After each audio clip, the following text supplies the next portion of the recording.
Jangan lupa like, komen, dan subscribe channel YouTube TVRI Bengkulu dan nyalakan lonceng notifikasinya.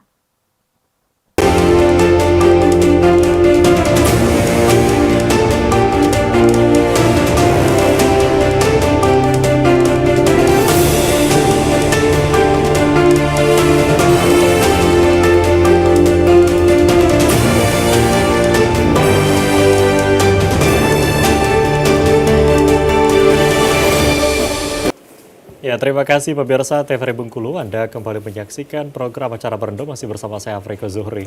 Dan tentunya dalam tema kali ini pendidikan berpolitik berbasis agama.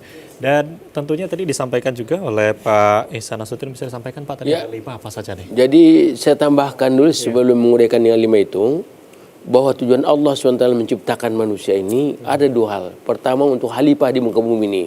Yang kedua beribadah kepada Allah. Jadi khalifah di muka bumi ini bagaimana kita menata kehidupan kita di dunia ini ya supaya nanti kita hidup makmur. Tentunya dalam hal ini kita butuh dengan semacam aturan, semacam ya katakanlah sekarang politik.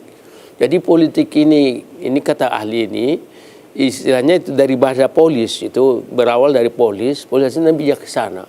Bagaimana kita menata kehidupan dengan bijaksana sesuai dengan aturan-aturan bagian jadi politik itu serangkaian aturan-aturan untuk mewujudkan kemaslahatan bersama. Nah karena itu syariat Islam sendiri sudah menganjurkan kepada kita untuk memantapkan tadi 5 prioritas Islam itu, syariat Islam itu. Satu, memelihara namanya agama, hifzuddin. Jadi bagaimana agama ini supaya dapat kita amalkan dengan sebaik-baiknya di negara kita. Jadi kewajiban kita menjaga agama di negara kita, ya. Jadi dalam arti kata di situ butuh nanti semacam politiknya. Bagaimana supaya nanti misalnya umumnya Islam, karena di sana Islam mayoritas, di Indonesia ini mayoritas, tapi tidak banyak berbuat apa-apa. Ya kenapa? Karena politik kita katakanlah umat Islam ini ya masih dikendalikan oleh yang di luar kita. Kita kira-kira demikian. Ya, nah, kita ingat dari sejarah dulu ketika kita katakanlah sebelum merdeka sudah disusun yang namanya dasar negara kita. Pancasila. Ya, Pancasila. Khususnya tanggal 22 Juni ya, 20 Juni terkenal dengan Piagam Jakarta. Dalam Piagam Jakarta itu sudah disebutkan ketuhanan, pertama ketuhanan dengan kewajiban menjalankan syariat Islam bagi pemeluk-pemeluknya. Tapi kenapa terjadi? Memang karena urusan politik juga ya. Urusan politik pada waktu itu saudara-saudara kita di timur itu tidak setuju ditambahkan dengan kewajiban menjalankan syariat Islam bagi pemeluk-pemeluknya. Kalau itu keluar kami dari ini dari NKRI katakanlah demi persatuan dan kesatuan umat Islam rela. Itu kan namanya politik. Tapi rohnya itu harus kita jalankan terus. Bagaimana supaya rohnya Piagam Jakarta tetap dijalankan? Nah, itulah kita dituntut untuk berpolitik. Ya, jadi dalam arti kata bagaimana akidah di negara kita, akidah negara kita terpelihara dengan sebaiknya. Itu tentunya urusan politik. Kalau misalnya anggota-anggota kita yang terhormat ya, misalnya banyak yang pro dengan cara amal Islam itu, tidak ada masalah. Jadi jangan khawatir misalnya dikatakan kita tidak NKRI, ini masalahnya dikit. Dikatakan kita kalau masalah membicarakan agama, dia katakan tidak NKRI. Ya, tidak NKRI. Ini karena kita kalah politik istilahnya itu. Lalu yang kedua, namanya dia jiwa. Bagaimana supaya jiwa kita, jiwa orang lain itu terpelihara. Yang ketiga, ada namanya akal. Akal ini sangat penting sekali. Ya, supaya tumbuh berkembang nanti, akal itu bagaimana? Supaya ke depan itu lebih baik. Antum a'lamu bi'udanikum. Kamu 5 tahu urusan duniamu. Kemudian yang keempat, itu memelihara keturunan. Ya, keturunan. Lalu nanti yang terakhir, itu memelihara harta. Nah, itu kira-kira dalam pandangan Islam demikian. Gitu. Ya, itu artinya dalam pandangan Islam bagaimana 5 prioritas kita dan juga berpolitik. Artinya disampaikan tadi Islam pun sudah berpolitik gitu dalam NKRI sendiri. Nah kalau dari Pak Iqbal sendiri seperti apa kalau kita melihat sejarah dari berpolitik di Indonesia? Yang paling penting itu adalah gini ya. Jadi stakeholder yang berkepentingan dengan pemilu, ya misalnya Bawaslu, KPU dan sebagainya itu juga harus merangkul civil society, kelompok-kelompok masyarakat agama, misalnya NU, Muhammadiyah, Al-Irsyad dan sebagaimana. Itu yang paling penting. Jadi jangan berjalan sendiri-sendiri. Jadi biar proses pelaksanaan pemilu itu bisa berjalan dengan teduh. Tapi apapun itu ya, di Bengkulu ini saya lihat orangnya teduh, jarang sekali terdengar konflik yang aneh-aneh itu. Ini daerah yang paling nyaman sepengetahuan saya, Pak.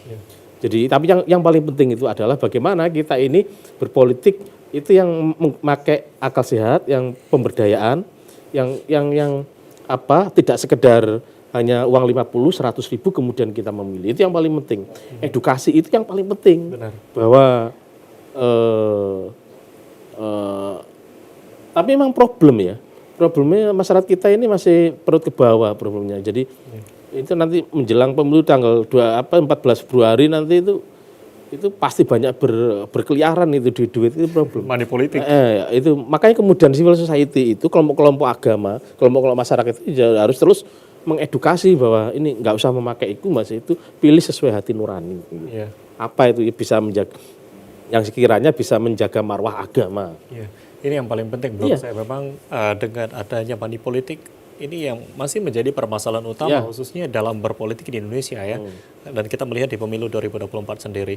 Nah, kalau dari Ustadz sendiri, Ustadz Ihsan Nasution, ini seperti apa kalau dari yang disampaikan kepada masyarakat atau mungkin mendakwahkan kepada masyarakat, akhirnya kita bisa menjauhi yang namanya politik-politik kotor seperti itu. Seperti disampaikan tadi ada namanya money politik dan lain sebagainya.